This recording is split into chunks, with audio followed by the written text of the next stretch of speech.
They laughed at me when I brought a $12 sketch to the meeting.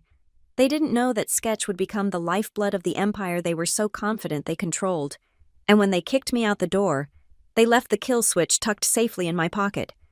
My name is Elena Carter, and this is how I turned a napkin drawing into $4.6 million in royalties, while watching the people who betrayed me scramble to save their sinking ship. The fluorescent lights in the Ardent Logistics conference room flickered with the same tired rhythm they'd maintained for the 7 years I'd worked there. I sat at my usual spot at the far end of the table, the one closest to the emergency exit, watching Dylan March gesture wildly at the projection screen. Our new CTO was 29 years old, wore designer sneakers to board meetings, and had that particular brand of confidence that came from never having built anything from scratch. "The future of logistics is seamless automation," he announced, clicking through slides filled with buzzwords and flowcharts, "and Ardent is leading the charge with our proprietary systems." I almost laughed. Proprietary. The word tasted bitter in my mouth as I watched him demonstrate the warehouse coordination system that I'd written in my studio apartment back in 2018, surviving on instant ramen and the dregs of my failed startup dreams. But I kept my expression neutral, a skill I'd perfected over the years. In corporate America, the quiet ones either get overlooked or underestimated. I'd learned to use both to my advantage. The meeting dragged on for another hour. Dylan outlined his vision for streamlining operations and optimizing human capital, corporate speak for firing people. I made notes in my worn moleskin, not about his presentation, but about the subtle glances the other executives exchanged. CFO Margaret Liu kept checking her phone. VP of Operations James Brennan was doing that thing where he nodded enthusiastically while his eyes glazed over, and Dylan's assistant, fresh out of Stanford, was practically vibrating with the thrill of proximity to power. When the meeting finally ended, I gathered my things slowly, letting the others file out first. Dylan caught my eye as I passed. "Elena, great to see you engaged today," he said with a smile that didn't reach his eyes, "though I noticed you didn't contribute much to the discussion." "I find it's better to listen first," I replied, "especially when someone's discussing systems they don't fully understand." His smile tightened. "Well, that's why we're bringing in fresh perspectives. Sometimes organizations need to evolve beyond their legacy constraints." Legacy constraints, is that what they were calling me now? I made my way back to my desk in what the younger employees called the dungeon, the basement level where they kept the original tech team. My workspace was organized chaos. 3 monitors displaying real-time logistics data, stacks of technical manuals, and a small succulent that refused to die despite the lack of natural light. The walls were lined with whiteboards covered in my handwriting, documenting 7 years of patches, updates, and crisis interventions. My phone buzzed, a text from Marcus, one of the few colleagues I'd call a friend. "Heard Dylan's scheduling one-on-ones with everyone in tech. You're up Thursday at 2. Thursday. 3 days to prepare for what I already knew was coming. I leaned back in my chair and stared at the central monitor, watching the flow of data that kept Ardent's entire operation running. Thousands of packages moving through automated warehouses, sorted by algorithms, directed by protocols, all dancing to the rhythm of code I'd written when this company was still shipping boxes by hand. They called it the backbone of their operation now. They'd forgotten whose spine they'd borrowed. The truth was, I'd seen this coming months ago. The signs were all there, the consultants brought in to evaluate efficiency, the sudden interest in documentation for systems that had run flawlessly for years. The way conversations stopped when I entered break rooms. Corporate America had a predictable playbook, and Dylan March was running it by the numbers. What they didn't know, what they couldn't know because they'd never bothered to read the fine print, was that I'd seen it coming 7 years ago. 2. Back in 2018, I was just another failed entrepreneur with a computer science degree and a bankruptcy filing. My startup, an ambitious attempt to revolutionize supply chain management, had crashed and burned after 18 months. The venture capitalists, who'd been so enthusiastic during the pitch meetings, disappeared the moment we missed our first milestone. My co-founders jumped ship for stable jobs at Google and Amazon. I was left with nothing but debt, a studio apartment I could barely afford, and a half-finished codebase that no one wanted. That's when Robert Chen, Ardent's founder, found me. Not Chen like the outline might suggest, different Chen entirely. Robert was old school, built his logistics empire from a single truck and a notebook. He didn't understand technology, but he understood value. He'd heard about my failed startup through the grapevine and saw an opportunity. "I need someone who can drag my company into the 21st century," he'd said over coffee at a diner near the airport. "Someone hungry enough to build something from nothing, but wise enough to know when to shut up and listen."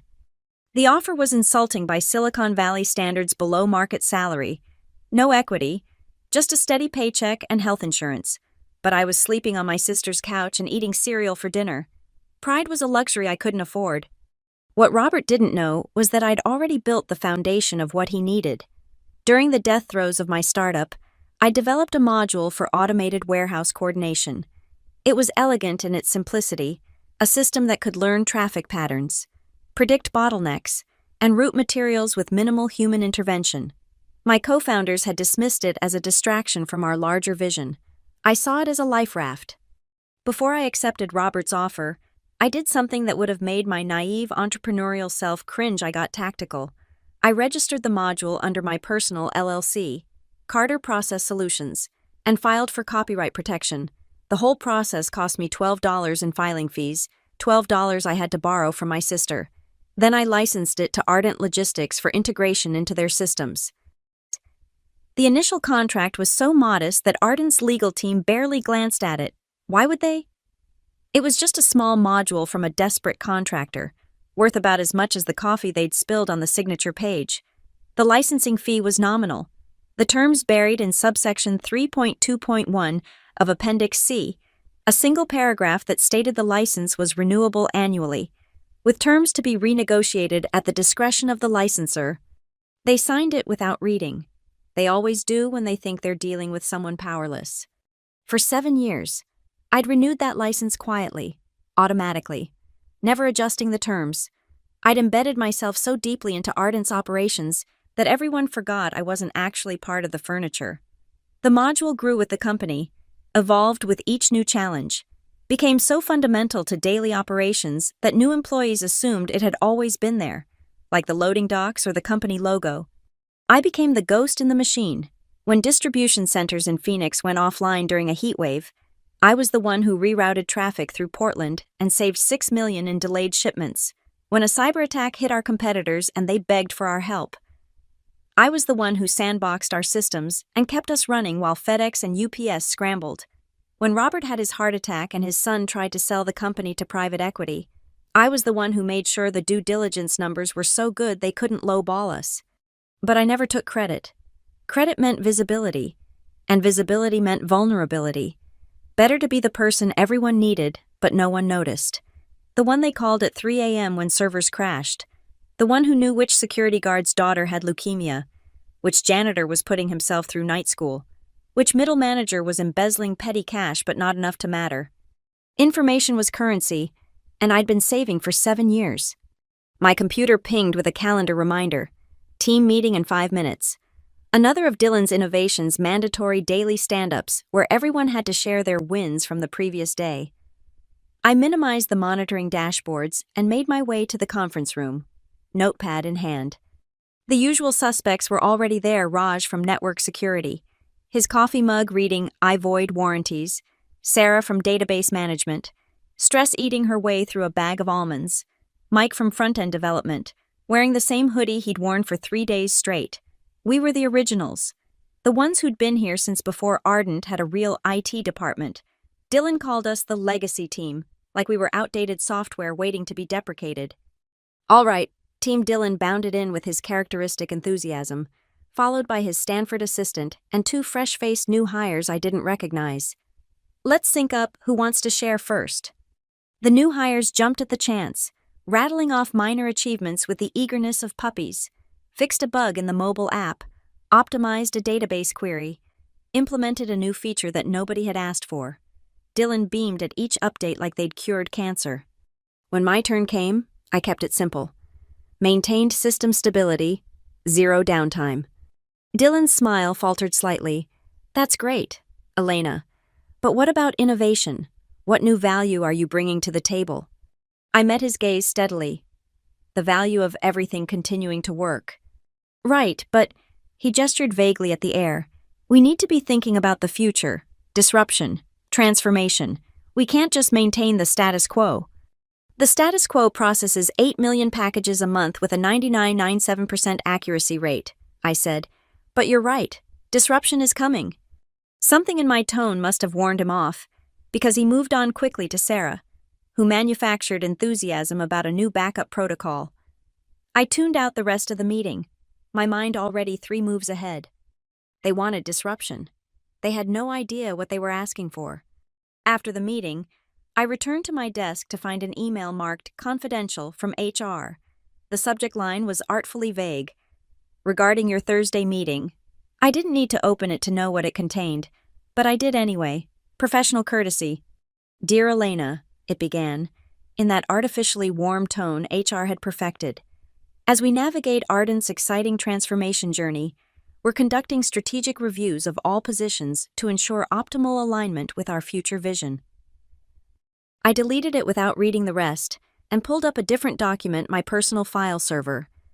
Accessed through a VPN that IT didn't know existed. 7 years of contracts, amendments, and correspondence, all perfectly organized.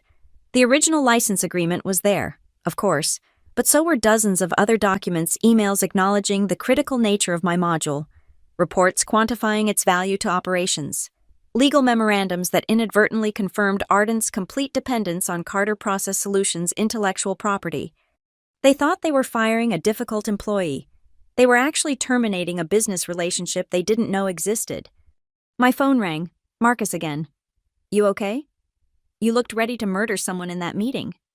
I'm fine, I said, scrolling through revenue projections. Just thinking about the future.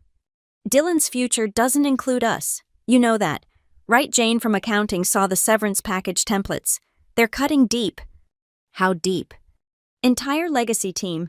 They're bringing in some hotshot firm from Silicon Valley, supposed to modernize everything. I almost laughed. Modernize. They wanted to modernize a system they didn't understand, built on architecture they'd never examined, dependent on code they didn't own. Thanks for the heads up, I told Marcus. But don't worry about me. I've been preparing for this. You have another job lined up. Something like that. After we hung up, I spent the rest of the day doing what I did best, being invisible while seeing everything. I documented every process, every dependency, every critical function that ran through my module. Not for them, for me. When you're about to burn down a building, it helps to know exactly which walls are load-bearing. Wednesday night, I worked late. The office was empty except for security and the cleaning crew. Luce, who'd been vacuuming these floors for 15 years, stopped by my desk. Working late again, Miss Elena. Just wrapping up some projects, I said. How's your son still at community college? Her face lit up. He got accepted to state engineering program. Financial aid came through last week. That's wonderful. Luce, he's going to do great things. She patted my shoulder with a maternal fondness. You're a good one, Miss Elena. Not like these new people. They don't even say hello. After she left, I returned to my work. Not coding this time, but something far more delicate, preparing the kind of exit that no one sees coming until it's too late to stop. I pulled up the license agreement one more time, reading the renewal clause I'd written 7 years ago with the paranoia of someone who'd already been burned once. Annual renewal. Automatic unless terminated by either party with 30 days notice. Terms subject to renegotiation at licensor's discretion. And the beautiful part, the clause that made my $12 investment worth millions. In the event of termination without cause of any employee instrumental in the implementation and maintenance of the licensed technology, licensing terms shall immediately be subject to market rate adjustment. They'd never connected Elena Carter, the employee, with Carter Process Solutions, the contractor. Why would they? The licensing fee had been so small, it fell below the reporting threshold. The checks went to a P.O. box. The correspondence went through a separate email. For 7 years, I'd been both the vendor and the vendor manager, the provider and the client, the architect and the builder. Corporate efficiency at its finest, nobody ever looked too closely at something that worked. Thursday arrived with the kind of crisp autumn air that made everything feel like an ending.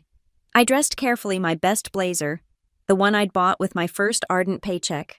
Professional, forgettable, appropriate for a firing. The morning passed in a blur of routine tasks. I responded to emails, updated documentation, and fixed a minor bug that would have become a major problem in about 6 hours.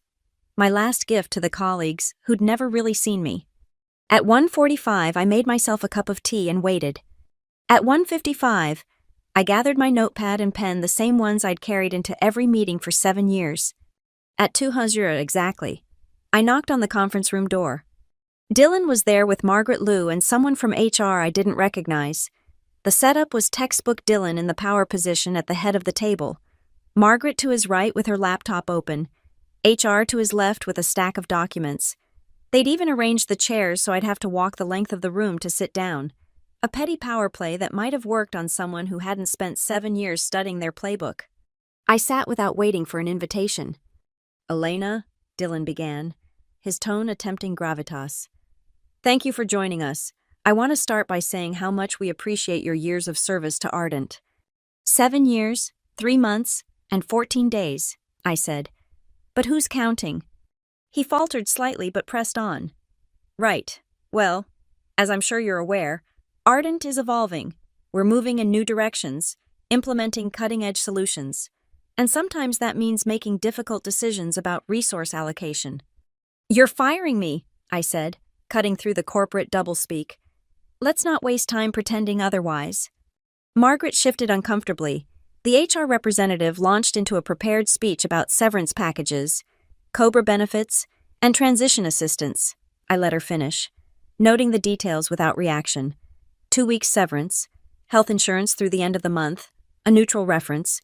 It was insulting, but I'd expected nothing less. "We'll need you to sign this separation agreement," the HR rep concluded, sliding a document across the table. "It includes a standard non-disclosure clause and confirms the return of all company property." I picked up the document and read it carefully, taking my time. They waited, Dylan drumming his fingers impatiently on the table. When I reached the intellectual property clause, I almost smiled. "All work product, inventions, and intellectual property created during the term of employment shall remain the sole property of Ardent Logistics." "Is there a problem?" Dylan asked. "No problem," I said, setting the document down unsigned. "Just a clarification. This covers work created during my employment. What about work created before?" "I don't understand," Margaret said. "The warehouse coordination system, the core module that runs your entire operation. I created that before I was hired. I licensed it to Ardent under a separate agreement." The room went very quiet. Dylan recovered first, forcing a laugh. "I think there's some confusion. Our systems were developed in-house." "By me?" I interrupted. "Under license from my company, Carter Process Solutions. I have the contracts if you'd like to review them." I pulled out my phone and forwarded the documents to Margaret's email. The original license agreement, the copyright registration, 7 years of renewal notices, all properly executed. "This is ridiculous," Dylan sputtered. "You were an employee. Everything you built was built on a foundation I created and own," I finished. "Check with legal if you don't believe me. The license renews automatically on November 1st. That's in 2 weeks. Margaret was scrolling through the documents on her laptop, her face growing paler with each page. "Dylan, we need to—" "It's a shakedown," he said, his face flushing red. "She's trying to extort us." "I'm not trying anything," I said calmly. "I'm simply informing you that if you terminate my employment, certain contractual provisions will be triggered. Market rate adjustment for the license, as specified in subsection 3.2.1. "And what exactly is market rate?" Margaret asked, though from her expression, she already knew the answer wouldn't be good. "For a system that handles 8 million packages monthly with 99.97% accuracy, that integrates with every major shipping carrier, that saved Ardent approximately $43 million in operational costs over 7 years." I paused, letting the numbers sink in. "My consultants estimate between $50,000 and $75,000 per month, plus back licensing fees for the expanded usage beyond the original scope." "That's highway robbery." Dylan slammed his hand on the table. "That's business," I corrected. "The same business you're in when you fire people to boost quarterly profits." The HR representative looked like she wanted to disappear into her chair. Margaret was furiously typing, probably messaging legal. Dylan's face had progressed from red to purple. "You planned this," he accused. "I planned for this," I agreed. "There's a difference. I've spent 7 years pouring my expertise into this company. I've saved you millions, prevented disasters, kept your promises to customers when your systems failed, and in return, you're offering me 2 weeks severance and a neutral reference." "We'll sue," Dylan threatened.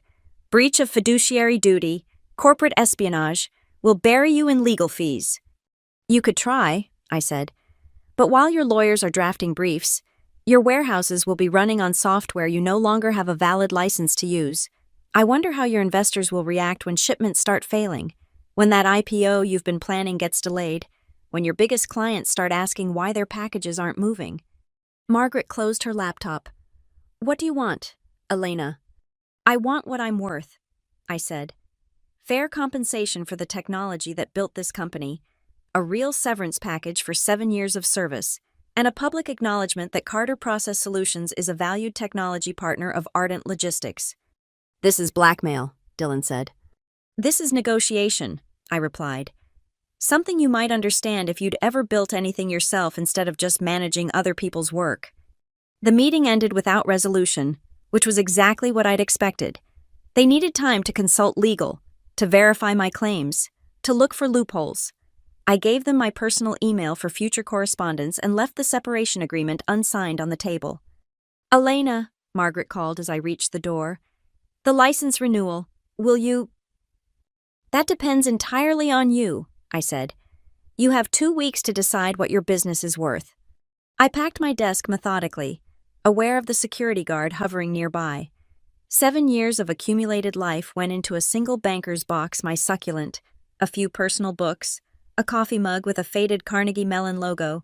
I left the technical manuals and whiteboards. They'd need them more than I would. Marcus intercepted me in the parking lot. "Holy shit. Elena, the whole building's buzzing. Did you really just—" "I protected my interests," I said, loading the box into my 10-year-old Honda.